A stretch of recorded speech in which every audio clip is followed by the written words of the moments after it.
안녕하세요. 여러분의 건강지킴이 편작과 화타를 꿈꾸는 편하몽입니다. 오늘은 비만을 극복하기 위한 좋은 습관에 대해 말씀드리겠습니다. 첫째, 잠을 잘 자야 합니다.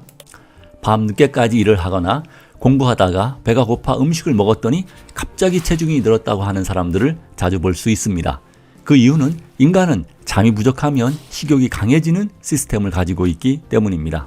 독일의 한 연구에 따르면 수면 시간이 짧으면 식욕을 돋우는 호르몬인 그렐린 분비량이 증가해 허기가 지게 만들기 때문이라고 합니다.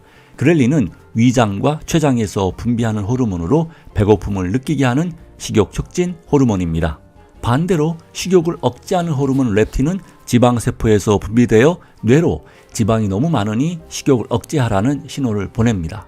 그런데 식욕 촉진 호르몬 그렐린이 증가하면 식욕 억제 호르몬인 렙틴은 줄어듭니다. 우리 몸은 잠을 자고 있을 때 지방을 연소시키는 호르몬이 분비되어 잠만 잘 자도 살이 빠지게 됩니다. 보통 밤 10시부터 새벽 2시까지가 지방을 연소하는 성장 호르몬이 가장 왕성하게 분비되는 시간대입니다. 그리고 새벽 2시부터 6시까지는 포도당과 지방 대사 활동에 관여하는 코르티솔이 분비가 됩니다. 즉, 밤 10시부터 새벽 6시까지는 지방을 태우는 호르몬이 많이 분비되는 시간이므로 이때 무조건 잠을 자야 살이 빠집니다. 그런데 밤에 일을 하거나 공부를 하거나 게임을 하거나 텔레비전이나 영화를 보면서 야식을 먹는다면 살이 엄청나게 붙게 됩니다. 수면 부족은 지방 연소 호르몬인 코르티솔의 분비를 방해하고 식욕 촉진 호르몬 그렐린을 대량으로 분비시켜 체중을 늘게 합니다. 밤 늦은 야식은 비만율을 20배나 높인다고 합니다.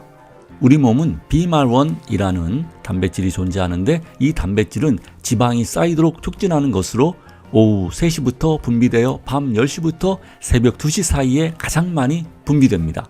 이때는 오후 3시보다 무려 20배나 많은 양이 분비되어 야식은 오후 간식보다 20배나 더 많은 지방을 축적한다는 사실을 명심하시고 다이어트를 하시는 분들은 절대 야식을 금해야 합니다.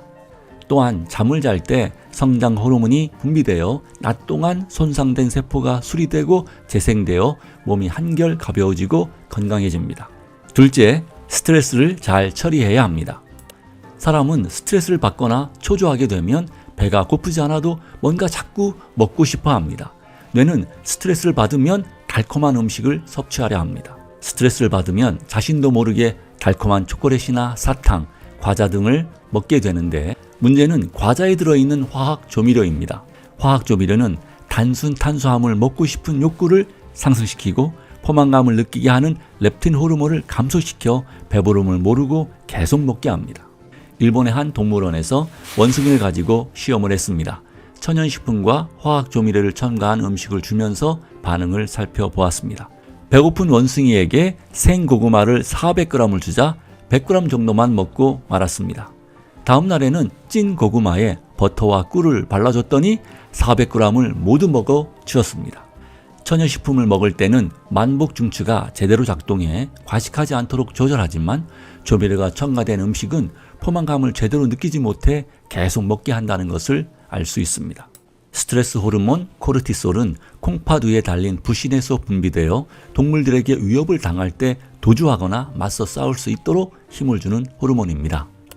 호랑이나 멧돼지 같은 동물을 만나 도망할 때면 엄청난 에너지가 생겨 평소에 뛰어넘을 수 없는 절벽을 단숨에 뛰어넘고 가파른 바위나 나무를 타고 올라가 생명을 보존하게 됩니다. 코르티솔은 위험한 상황에서 분비되어 에너지를 만들 수 있도록 몸의 포도당을 크게 증가시킵니다. 그리고 위험한 상황이 사라지면 코르티솔 호르몬도 다시 감소됩니다. 그런데 요즘 현대인들은 끊임없이 스트레스를 받아 체내 코르티솔이 과잉 분비되고 따라서 포도당도 많아졌는데 혈당을 연소시킬 만큼 신체 활동을 하지 않아 살이 찌게 되는 것입니다. 장기적인 스트레스는 비만을 유발하므로 스트레스를 줄이려는 노력을 해야만 합니다. 운동이나 취미활동, 명상과 기도 등을 통해 적극적으로 스트레스를 풀어야 비만을 예방할 수 있습니다. 셋째, 운동입니다. 운동은 스트레스 호르몬 수치를 낮추고 성장 호르몬 분비를 촉진해 근육을 지키고 무엇보다 인슐린 저항성과 렙틴 저항성을 회복시켜 줍니다. 전문가들은 다이어트를 위한 운동은 고강도 운동이 좋다고 합니다. 걷기나 가벼운 운동은 지방을 태우기에는 역부족입니다. 숨을 헐떡거릴 정도로 고강도 운동을 해야 지방을 연소시켜 살을 뺄 수 있습니다. 고강도 운동은 오랫동안 지속할 수 없으니 짧게 반복하는 운동입니다. 숨이 차도록 고강도 운동을 1, 2분 정도 하고 1분에서 3분 정도 휴식을 갖고 다시 1, 2분 운동하는 것을 반복하는 것입니다. 조깅을 한다면 가볍게 뛰다가 1, 2분은 전력 질주를 하고 천천히 걷다가 전력 질주를 반복합니다. 고정식 자전거를 탄다면 처음에는 가볍게 타다가 저항값을 7 이상으로 높이고 1, 2분은 힘차게 페달을 밟습니다. 계단을 오른다면 4층, 5층까지 걸어 올라가면 숨이 차기 시작하는데요. 1, 2층을 더 올라가 숨이 목까지 차게 합니다. 젊은 사람들은 쉬지 않고 뛰어서 올라가면 좋습니다. 고강도 인터벌 운동은 저강도, 중강도 운동보다 내장 지방 감소가 컸고 인슐린 저항성 개선 효과도 좋았습니다. 고강도 인터벌 운동이 끝난 후에는 탄수화물 저장고가 텅 비어서 지방을 에너지원으로 사용합니다. 운동 중에 체지방을 태우는 유산소 운동과는 달리 운동이 끝난 후에도 지방을 계속 태우게 되어 살이 잘 빠집니다. 고강도 인터벌 운동은 성장 호르몬을 자극하여 뼈를 튼튼하게 하고 근육 손실을 막을 뿐 아니라 식욕을 조절하는 데도 도움이 됩니다. 한 연구에서는 고강도 인터벌 운동 후 18시간에서 24시간 동안 인슐린 저항성이 개선되었다고 발표했습니다. 꾸준하게 운동을 하면 이 시간은 48시간에서 72시간 정도 늘어납니다. 그러니 적어도 2, 3일에 한 번은 운동 자극을 주어야 합니다. 혈당을 줄이고 지방을 효과적으로 연소시키려면 근육이 필요합니다. 근육량이 많을수록 혈당이 잘 조절되고 인슐린 저항성이 생기지 않고 탄수화물 섭취량이 많아도 융통성 있게 잘 조절할 수 있습니다. 특히 무리한 다이어트를 반복해서 근육량이 줄어든 여성은 반드시 근력 운동을 해야 합니다. 젊은 여성 가운데도 언뜻 보면 살쪄 보이지 않지만 아랫배, 옆구리, 팔과 허벅지에 살이 많이 붙어 있는 것을 볼 수 있는데요. 이는 상대적으로 근육이 부족해서 체지방이 쌓이게 된 것입니다. 이런 분들은 근력 운동을 해서 근육을 늘려야 살도 빼고 아름다운 몸매를 유지할 수 있습니다. 넷째, 간헐적 단식입니다. 간헐적 단식이란 24시간에서 36시간 동안 간헐적으로 음식을 먹지 않는 것입니다. 오랜 시간 단식을 하면 부작용도 있을 수 있고 배고픔을 참기 힘들지만 간헐적 단식은 많이 힘들지 않고 부작용도 없는 좋은 다이어트 방식입니다. 단식은 인류 역사상 가장 유서 깊은 치료법 중에 하나이며 지구상에 존재하는 거의 모든 문화와 종교에서 활용되어 온 방법입니다. 히포크라테스는 아플 때 음식을 먹는 것은 병을 키우는 것이다 라고 말했고, 고대 그리스 저술가이자 역사가인 플루타르코스는 약을 쓰는 것보다 하루 굶는 편이 낫다고 했고, 서양 의학을 만든 3명의 창시자 중 하나로 꼽히는 파라켈수스는 단식은 마치 의사가 환자 속에 들어간 것처럼 가장 훌륭한 치료법이라고 말했습니다. 단식으로 음식 섭취를 하지 않으면 인슐린 농도를 줄일 수 있습니다. 음식이 들어오지 않으면 우리 몸은 체내에 저장된 지방을 에너지원으로 사용합니다. 지방에서 만들어진 케논이 뇌에 에너지로 공급되어 정상적인 생활을 하게 합니다. 성장 호르몬은 지방을 유용하게 사용하도록 만들며 근육량과 뼈 밀도를 보존하는 역할도 합니다.